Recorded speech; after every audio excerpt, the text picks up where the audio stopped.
Okay, good day, my friends. We're going to talk a little bit about early America today. If you would, this is your warm up, and I'll have that posted in Google, or not Google Classroom. It's Learning, I should say. It's Learning, not Google Classroom. It says write a paragraph about how you think the U.S. became a country. So 3 to 4 sentences. If you know, I assume a lot of you have background knowledge on this, but if you need to, you may use the internet or phone. If you don't know, you'll submit this in It's Learning. Um, an important term, and this is kind of the lesson for today about, generally how the United States became a country. An important term in order to understand this story is colony. Colony is a piece of land controlled by another country.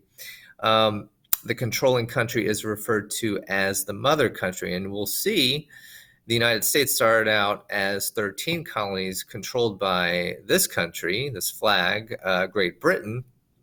So Great Britain was the mother country when we're talking about the original 13 colonies.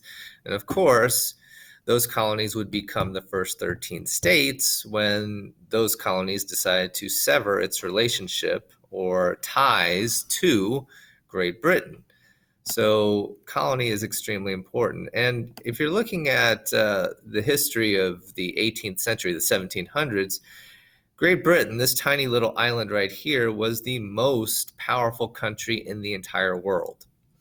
During the 1700s, 1800s, that would be the 18th and 19th centuries, Great Britain had colonies all over the world. It had colonies at one point in North America, in South America, much of Africa, the Middle East, which is part of Asia, and all of Australia. Essentially, many parts of the world were controlled by Great Britain. And when somebody creates, or one country creates or has control of so many territories, across the world, we refer to that as an empire. Great Britain during the 1700s and 1800s had established the biggest empire in world history, bigger than the Roman Empire, bigger than the Mongolian Empire. Great Britain is number one in world history. So it's mind-boggling to me that this tiny little island at one point pretty much controlled the world. And that's what it says here. The United States originally started out as 13 colonies on the eastern coast of North America, so like right here. These first 13 colonies, or these 13 colonies, would become the first 13 states. And these are them right here. So if you look at the first 13 states, and some of these states look the way they do today, like Georgia and South Carolina, they look the same way, and some of them look much different, like most notably Virginia. Actually, I think Virginia is the only one that is different in terms of what its territory is. But these are the first 13 colonies, the 13 colonies, I keep saying the first 13 colonies, the 13 colonies which would become the first 13 states. Massachusetts, Rhode Island, New Hampshire, New York, Pennsylvania, Connecticut, New Jersey, Delaware, Maryland, Virginia, North Carolina, South Carolina, and Georgia. So when these people, these white Europeans who had migrated from Great Britain to these 13 colonies, when they got fed up with being under control of the British, they fought a war to establish their own country, and their own country would become the United States of America. The question is, what got them so upset? And the answer to that question would be taxes. The first Europeans came to this area, and the first British people, I should say, came to this area in 1607. So they'd been here, white people had been here from 1607 on. And in the 1760s, 1770s, right around there, right around 150 years after the first British people came to this area, they started to get upset because King George III raised their taxes. King George III actually raised their taxes because he had to fight a war against the French in this area in North America. So he thought, why? And the British Parliament agreed. They thought, why are we fighting a war in this area and not making the colonists, the people living here, pay for it? And that's what he did. He raised their taxes to pay for the French and Indian War. Again, this was a war against the French.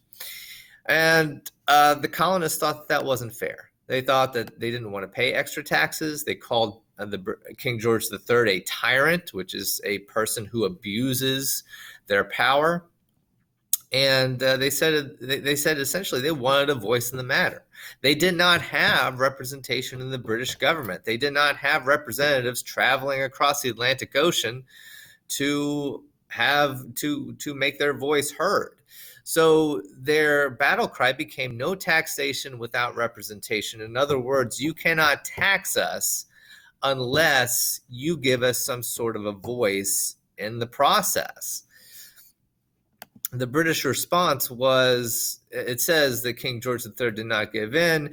Well, he did to a certain degree. He did eliminate some taxes. The British government did eliminate some taxes, but not enough for the colonists. Particularly what stayed in place was the tax on tea. And just as kind of an aside note, the Boston Tea Party was a protest against that tax.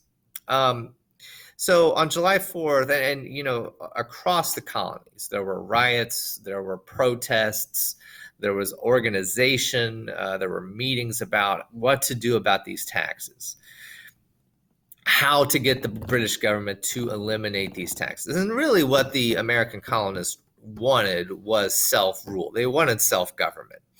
So on July 4th, 1776, the colonists had decided that they had had enough, and fighting actually had already started between the British and the colonists. But in 1776, July 4th, the colonists drafted the Declaration of Independence, signed the Declaration of Independence, and officially established the United States of America, broke off from Great Britain. And so the first 13 states became the 13 colonies became the first 13 states. So these colonies became states of a new country, the United States of America. A lot of people, or many people, think that was it.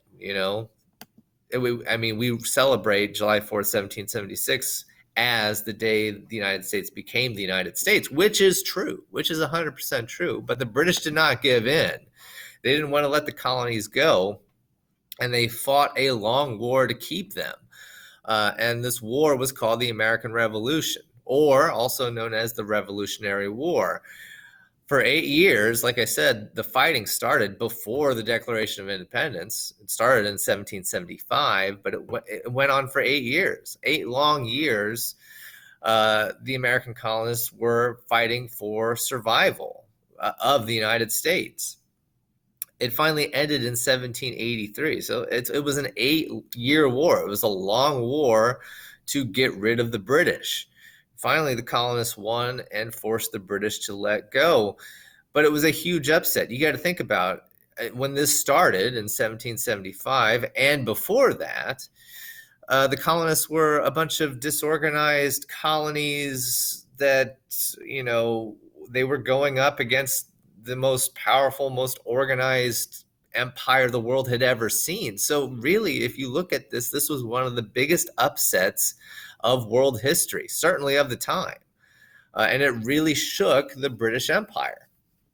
But after 1783, the British lost the war again, in a huge upset, and the United States had to figure out where to go from there. How would the United States draft a government or make a government so it could survive the many challenges that it would face? So that's the story of the American Revolution and the Declaration of Independence and how the United States became a country in a nutshell.